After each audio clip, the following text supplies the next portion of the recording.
Esto es BIM Coach, Sistema de Información enfatizado a generar plantillas de trabajo para el sistema ArchiCAD BIM. En esta ocasión trataremos el tema de proyectos con énfasis en el dinero, o sea, iniciar, gestar un proyecto desde cero, desde un inicio, donde el énfasis que propone nuestro sistema, nuestro entorno, nuestro cliente, nuestra circunstancia es el dinero. Hemos tratado de poner en primer lugar este curso porque es la tendencia y es la mayoría de los casos que los técnicos y los creativos nos presentamos todos los días. Clientes y petitorios, pedidos, solicitudes de que el dinero sea el elemento de análisis primario y principal. Bien, en el curso pasado habíamos visto el ciclo natural de los proyectos. El ciclo natural en el escenario de tener toda la información, todos los datos claros, porque siempre vamos a diferenciar, ¿no? Estos cursos pretenden prepararnos para trabajar en incertidumbre, ese es el resumen. La incertidumbre tiene diferentes grados, en las próximas láminas lo vamos a ver. Entonces, ustedes deben estar preparados para actuar con cualquier tipo de cliente, cualquier tipo de información, sea esta información borrosa, clara. Tenemos que tener siempre una estrategia. ¿Para qué? Para no trabajar 2, 3, 4 veces en el mismo tema o generar un proyecto cíclico o círculos viciosos donde el cliente pida muchas versiones, haya o existan muchas personas que deciden. Esa es otra de las tácticas que vamos a ver en cursos futuros, identificar a los personajes de cualquier proyecto y determinar estrategias, porque como lo vamos a ver en este curso, nosotros somos en el esquema de análisis del dinero, somos los últimos.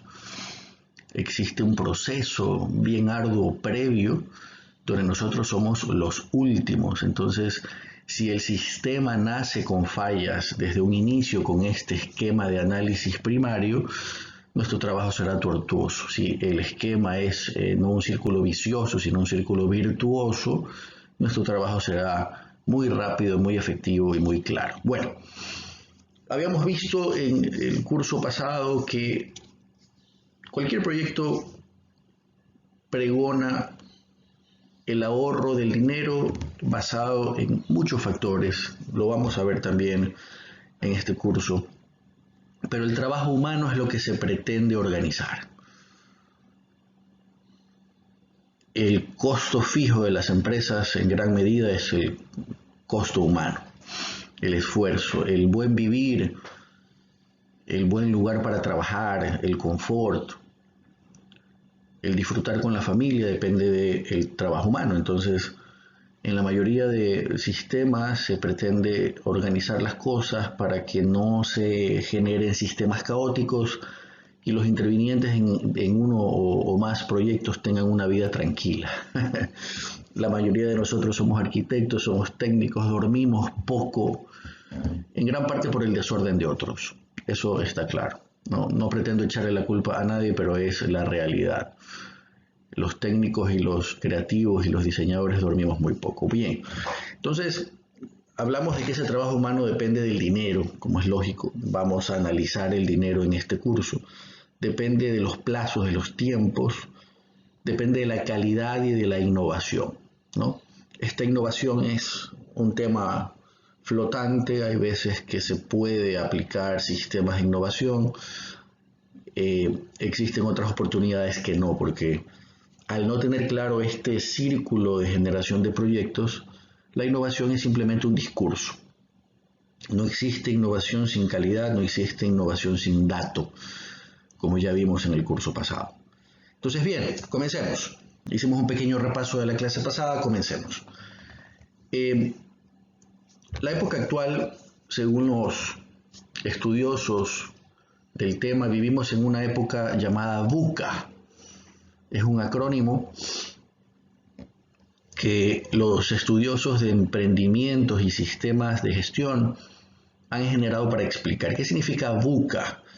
La B chica o la V significa volatilidad. Vivimos en un mundo muy dinámico y de cambio, ¿no? Leo textualmente lo que dice el texto. La naturaleza y dinámicas del cambio y la naturaleza y velocidad de las fuerzas y catalizadores de la modificación. Clarísimo. Agentes de cambio, agentes de modificación muy rápidos, muy constantes, no son ciclos largos, estamos en una época de la humanidad de ciclos muy cortos. La U, uncertainty en inglés, incertidumbre, vivimos en ambientes de incertidumbre, leo textualmente, falta de predictibilidad, perspectivas de sorpresa y sentido de conciencia y comprensión de eventos. Clarísimo, tan claro que lo volveré a leer. Falta de predictibilidad, perspectivas de sorpresa y sentidos de conciencia y comprensión de los eventos. Clarísimo, no tengo que acotar más. es incertidumbre.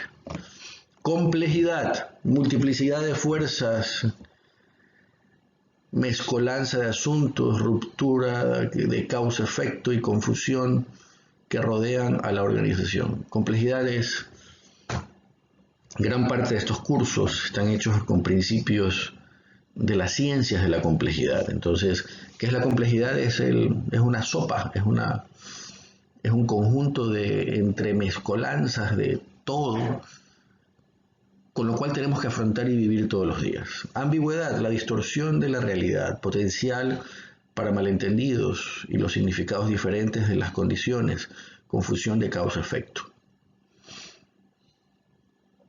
Entonces, la ambigüedad es algo puede ser varias cosas, un elemento puede significar varias cosas. En ese sentido, el principio de los fractales, ¿no?, que estábamos viendo, que lo veremos en las próximas láminas. Y leo definiendo en última instancia el tema.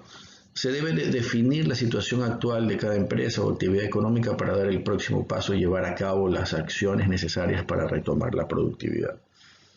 ¿Sí? Esto se refiere básicamente a la época que estamos viviendo, analizar estos factores para saber qué hacer. Vamos a la próxima lámina. Bien, a mi mano derecha está un gráfico que lo grafica todo. ¿Qué significa VUCA? Tengan en cuenta esto: volatilidad, ambigüedad, complejidad e incertidumbre. Los gráficos expresados lo indican, ¿no? A mi mano izquierda tenemos dos gráficos importantísimos: nivel de incertidumbre, niveles de incertidumbre. Según el análisis y la formulación de estudio o análisis de riesgos de los proyectos, existirían 4 niveles de incertidumbre. Los leo textualmente, es importante. Nivel 1, futuro claro y cierto. Claridad. Borrosidad a nivel 0. Certidumbre, única vista del futuro. Nivel 2, rango de alternativas con posibilidad e impacto. Vistas limitadas del futuro. Cálculo de probabilidad. Tenemos algo de información en el nivel 2 para hacer simulaciones, por ejemplo, ¿no? Existe, ¿no? Tenemos datos sobre simulaciones sobre varios escenarios. Ese es el nivel 2, cuando yo puedo generar escenarios ciertos o posibles. Nivel 3, rango de posibilidades alternativas sin probabilidad. Rango alto de distintas alternativas. Ahí entramos al área de la ambigüedad. ¿Sí? De la ambigüedad, lo que decía el acrónimo VUCA: volatilidad, complejidad y ambigüedad. En el nivel 3 de incertidumbre empiezan a jugar esas 3 palabras: volatilidad, ambigüedad y complejidad. Nivel 4, incertidumbre total, no hay rango de posibles alternativas. VUCA, ¿sí? Vamos a factores de cambio.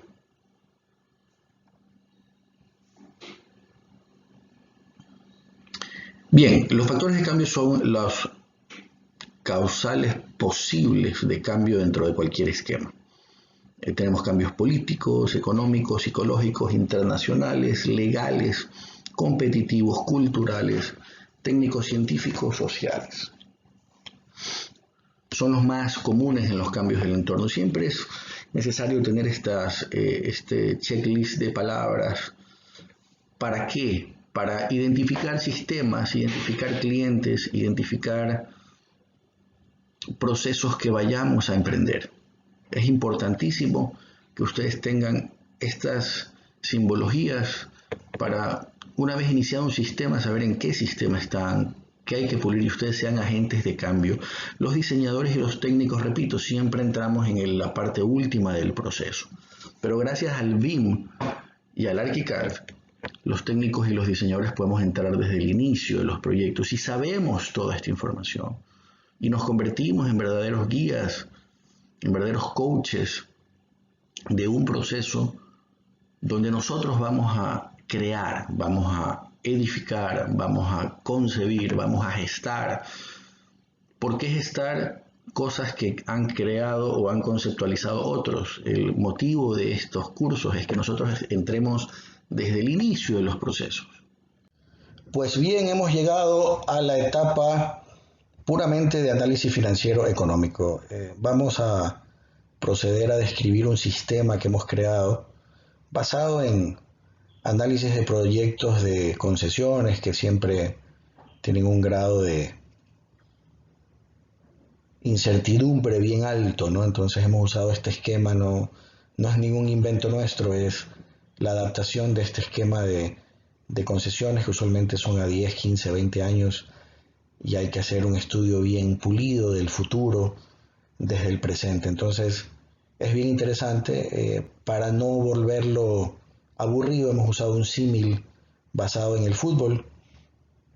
Estos gráficos fueron usados en un artículo que fue escrito en la época del Mundial del 2018, por eso tiene este ámbito de fútbol y genera una simpatía al describirlo porque el fútbol es dinámico, el fútbol tiene diferentes jugadores dentro de la cancha con diferentes características, diferentes posiciones, diferentes tipos de movilidad y de labores dentro de la cancha, un director técnico que asume estrategias basadas en el espacio-tiempo. Bueno, nos permite una proyección bien lúdica y bien simpática para expresarlo. Bueno, comencemos.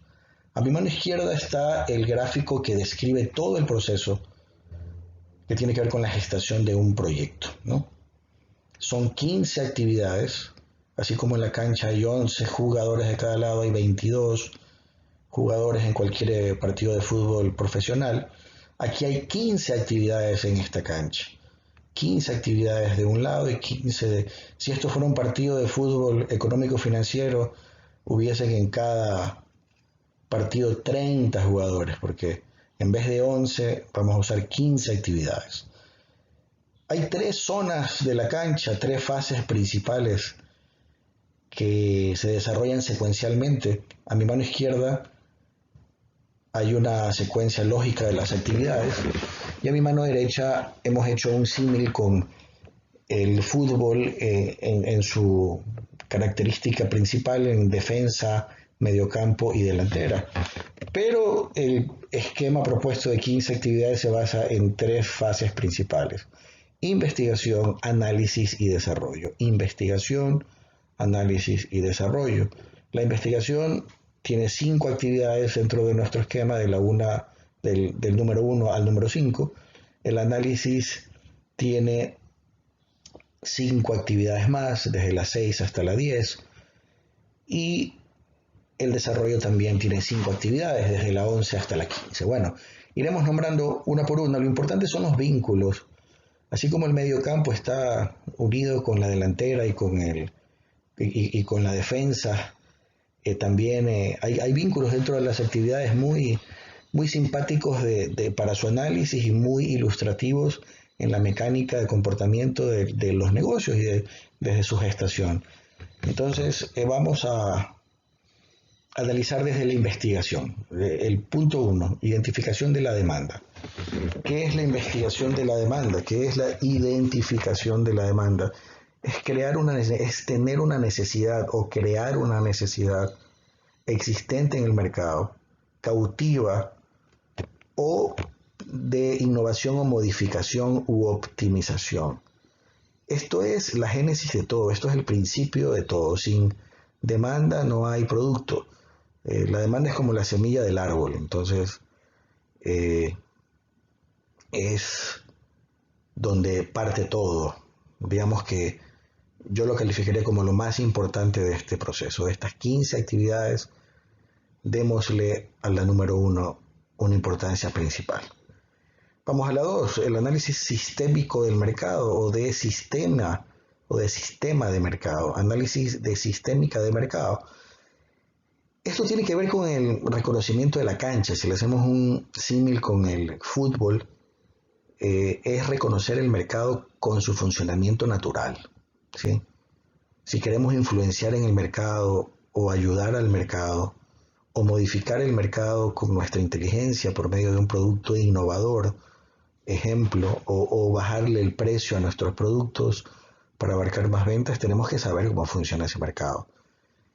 Esto es ni más ni menos como cuando los equipos de fútbol van a jugar un partido internacional y reconocen la cancha del equipo contendor, ¿no? Yo siempre pensé que la visita, el reconocimiento de cancha era un acto banal, era un acto más de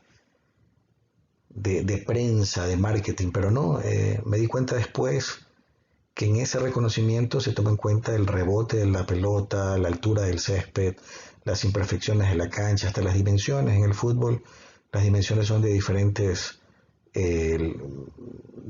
tipologías, ¿no? Hay canchas más cortas, hay canchas más largas. La FIFA tiene una tolerancia respecto a eso. El público, la cercanía de las gradas, el clima, cómo afecta el clima, la lluvia, si llueve, drena el agua o no. Bueno, aunque parezca mentira, puede ser el mejor técnico y los mejores jugadores, pero en ese reconocimiento de cancha van adaptándose cuáles van a ser sus verdaderas potencialidades, ¿no? Una cancha en mal estado merma la capacidad de funcionamiento de los jugadores e incluso puede lesionarlos. Esa es la importancia del reconocimiento y del análisis de sistémica de mercado. Vamos al punto 3. En el punto 3 y 4 ya vamos encontrando los primeros vínculos importantes. Esto es muy simpático y muy sorprendente analizarlo. Fíjense que el punto 3 y 4 tienen vínculos con el punto 14. O sea que en mi punto 3 y 4 me salto casi 10 actividades y puedo afectar en la actividad número 14. Es sorprendente, lo vamos a ir viendo después, ¿no? Vamos poco a poco. Actividad número 3, impacto social productivo. ¿A qué se refiere eso? ¿Qué impacto puede producir mi producto dentro de la sociedad y la productividad? Esto se refiere al ser humano y al aparato productivo. Y tiene varias connotaciones. La connotación interna respecto a la empresa es en qué me beneficia ese producto con respecto a la necesidad de la sociedad. ¿Cuál es mi mercado objetivo? Ejemplo, si yo quiero crear un nuevo tipo de lavadora de platos y una familia me la compra, yo puedo vender más porque es un producto nuevo que detecto que la sociedad lo necesita. Y esa ama de casa también de pronto ahorra una hora de su tiempo porque ya no tiene que estar lavando 3 veces al día los platos. Entonces eso produce un impacto productivo en la empresa que va a generar ese producto y también produce un impacto social en esa ama de casa que esa hora que ya no va a lavar platos va a poder estar con sus hijos quizás o va a poder dedicárselo a ella. Si yo, usando otro ejemplo, si yo bajo el precio de mi producto, si yo ya tengo un producto en el mercado y bajo el precio de mi producto, puedo ocasionar en la sociedad una demanda más fuerte, me van a querer comprar más cantidad de producto porque cuesta menos y voy a producir más. Quizás eso va a tener un impacto social productivo de mi mercado. Pero en pocas palabras, la actividad número 3 se refiere básicamente a los aportes sociales productivos que mi producto puede tener, ¿no? Lo positivo. Porque el 3 y el 4, la actividad 3 y 4 están relacionadas con la 14, que es la cuantificación de beneficios colaterales, que es mi penúltima actividad. O sea, ¿a qué se refiere la cuantificación de beneficios colaterales? Por medio de un buen estudio de impacto social yo puedo tener ventajas competitivas en el futuro, ya la vamos a ver. Y el número 4, impacto social, ambiental, perdón, el impacto ambiental. El impacto ambiental se refiere a lo que todos conjeturamos por esta frase. Los beneficios al ambiente tienen una consecuencia posible en el futuro. Se refiere a la actividad número 14. Por un buen manejo social y ambiental me pueden dar incentivos tributarios, preferencias, créditos blandos, con interés bajo. El mundo está lleno de preferencias para las empresas que benefician el ambiente y al ser humano. A eso se refiere ese vínculo, ese primer vínculo. Y el 5 son los actores del entorno político, social, económico relacionado. Esto es simplemente los personajes, los jugadores. No, si yo voy a jugar con un equipo la próxima semana, tengo que saber cuáles son los jugadores, qué características tienen, quién es el director técnico, quién es el dueño del equipo, hasta saber cómo es la hinchada y qué ruido van a hacer en ese partido. Es el simple reconocimiento de las personas y de los actores de este juego. Bueno, terminamos la etapa de investigación, vamos muy rápido a la etapa de análisis. La segunda etapa de nuestro proyecto es el análisis, ¿no? Que se basa primero en la actividad número 6, el cálculo del costo. El cálculo del costo es primordial y vemos que el cálculo del costo tiene vínculos hacia sus lados con la identificación de la demanda que dijimos que era principal y con la actividad número 11 que es el diseño del costo final. O sea, en esta actividad de análisis nos relacionamos con la información recabada del periodo de investigación de la actividad número 1 hasta la 5 y nos proyectamos hacia el desarrollo, por eso está ese vínculo. Ojo, una observación, la actividad número 11 es diseño, costo y costo final del producto. Yo puedo decir que ahí estamos nosotros, los técnicos, los creativos y los diseñadores, ¿no? Fíjense cómo en un proyecto donde se analiza el dinero como parte principal, nosotros estamos en la actividad número 11 de 15.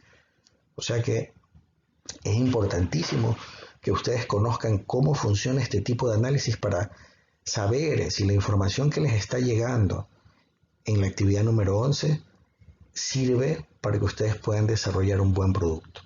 Ese es el karma de los diseñadores técnicos y creativos. En nuestras manos reposan procesos anteriores hechos por otras personas.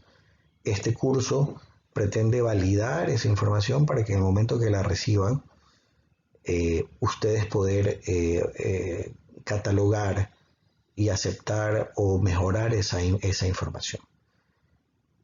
Sigamos. En la actividad número 7, aceptación social del costo. Esto es primordial.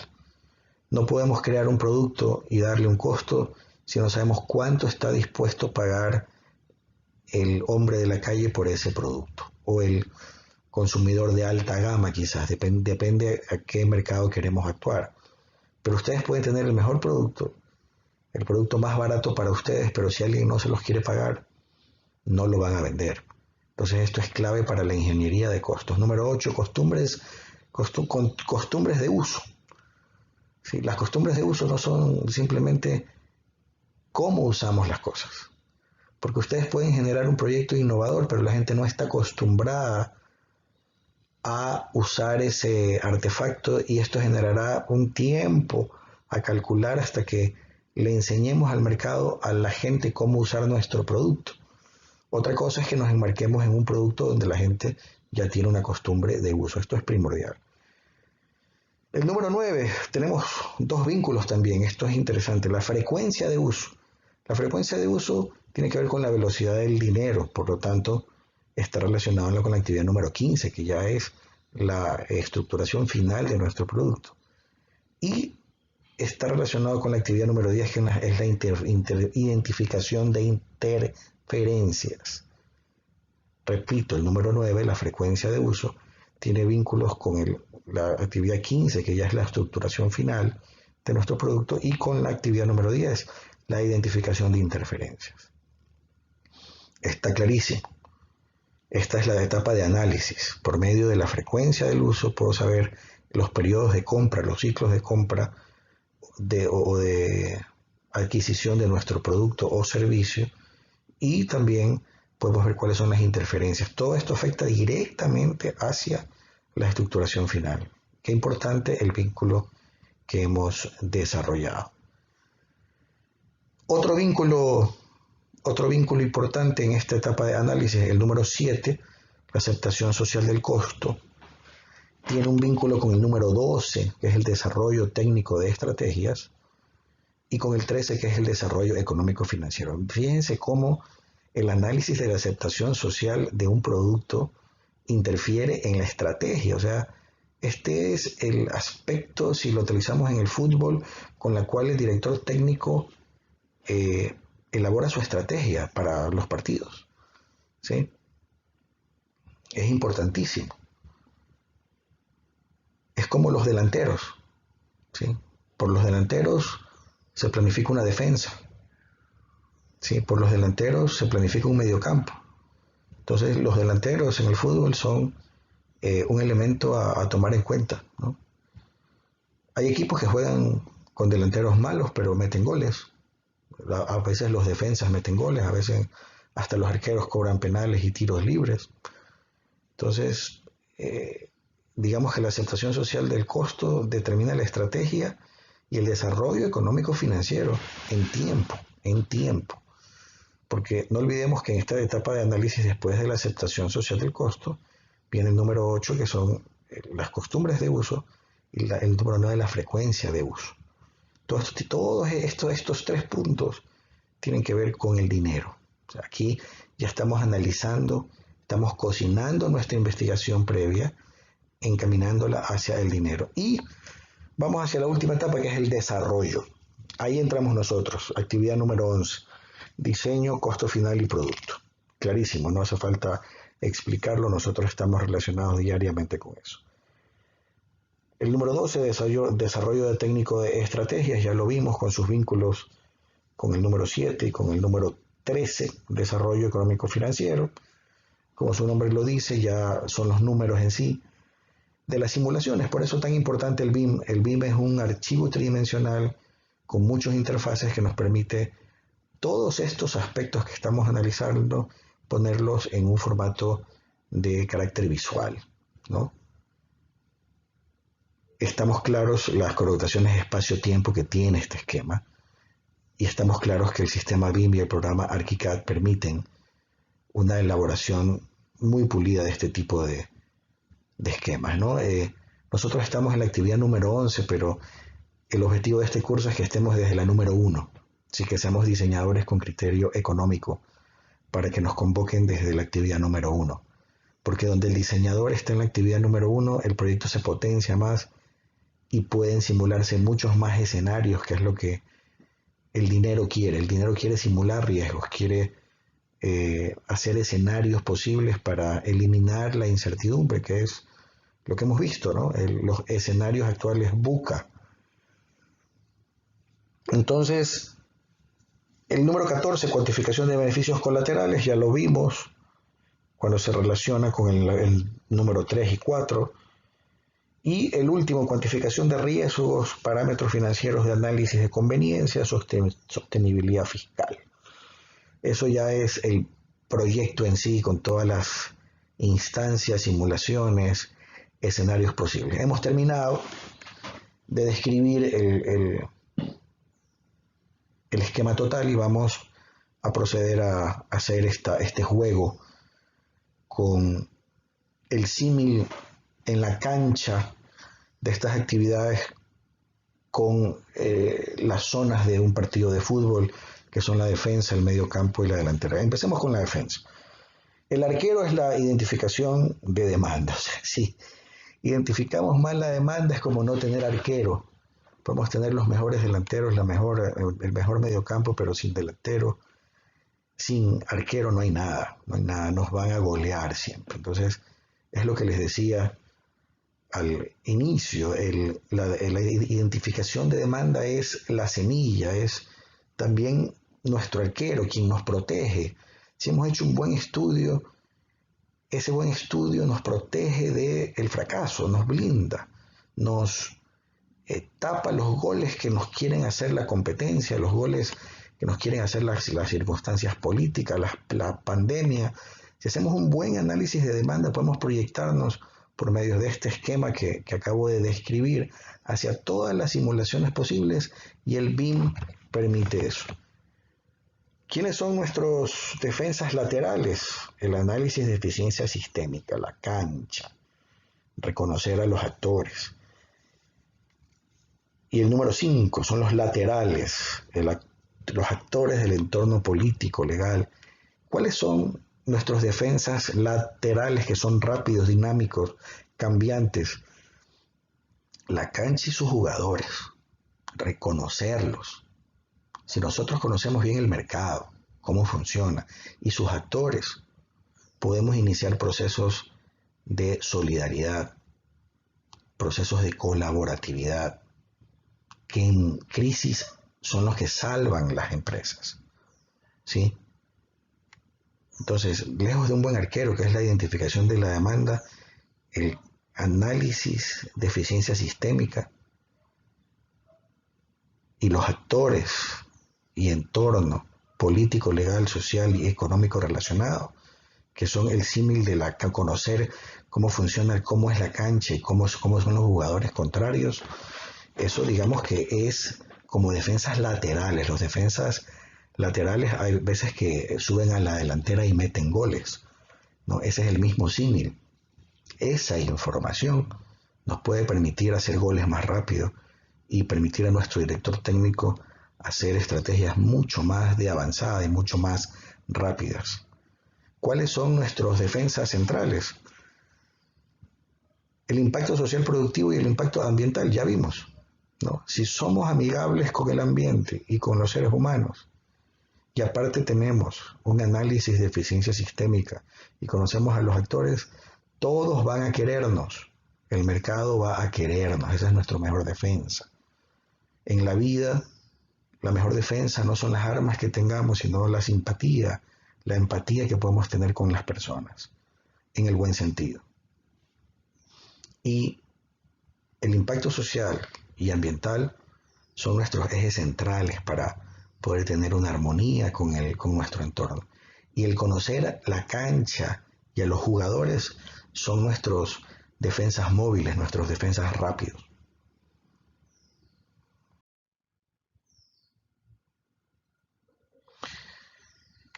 El mediocampo, usando este símil con su observación en el lado derecho de la pantalla.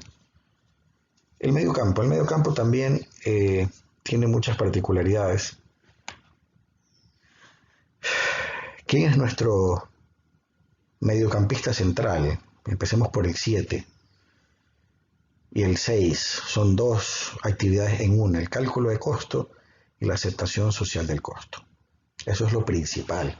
Ese es el que reparte el balón para poder hacer los goles. Si tenemos un buen cálculo de costo y el mercado acepta nuestro costo, tenemos, diría yo, el 80% de posibilidades de éxito en el papel, en este proceso de investigación. Y las flechas que se determinan del punto 6 y 7 en el lado derecho de la pantalla, en el medio campo, determinan de que la aceptación social del costo y el cálculo del costo van a aparecer siempre. Tienen relación con sus laterales, con la delantera, principalmente, ¿no? Nuestro mediocampista derecho, la identificación de interferencias. Si tenemos un buen monitoreo, un buen radar de tendencias de futuro, de tendencias de mercado. Vamos a repartir bien el balón para poder meter goles. Y del otro lado tenemos el mediocampista izquierdo, con el número 8 y 9, costumbres de uso y frecuencias de uso, ya lo mencionábamos. Son las situaciones subjetivas dentro de nuestra dinámica de mercado. Si nosotros tenemos un producto dentro de las costumbres del uso o fuera de las costumbres del uso. Y la frecuencia de uso determina nuestro flujo de caja, porque vamos a determinar cada cuánto nos van a adquirir o comprar servicios o bienes ese mercado con sus costumbres al cual queremos entrar. O si creamos un producto que está fuera de las costumbres del mercado, pero tiene mucho beneficio social y ambiental, podremos calcular por medio de este factor hacia el presente y hacia el futuro y el pasado un periodo de adaptación, de enseñanza a ese mercado. Y la delantera. La delantera es el punto final, ¿sí? ¿Cuáles son nuestros delanteros? Primero, el desarrollo económico-financiero y la cuantificación de beneficios. Si hacemos un buen análisis financiero, podemos proyectar los escenarios, como hemos dicho, y optimizar costos para vender más. El diseño, aquí estamos nosotros somos delanteros. Diseño y costos del proyecto, desarrollo técnico y aportes público-privados. El diseño y el costo del proyecto garantiza un buen producto, aparte del precio. Si es un buen producto, garantiza el éxito final, ¿no? El éxito final. Nosotros somos los rematadores de todo un proceso previo. La investigación puede estar bien hecha también, pero si nosotros diseñamos mal o planificamos mal o ejecutamos mal un proyecto, quizás no sirva de nada. O sea, tenemos en nuestra espalda toda la información bien catalogada y bien procesada de mucha gente atrás. Por eso la importancia de que nosotros estemos desde el inicio, desde la actividad 1, para tener la certeza de que vamos a crear un producto estrella, que es la parte final, y el 15, que es el delantero derecho, el puntero derecho, es ya el proyecto final con el análisis de riesgos. Eso también nos ayuda a poder meter goles mucho más rápido. Muchas gracias. Esta ha sido la gestación de un proyecto desde lo económico financiero.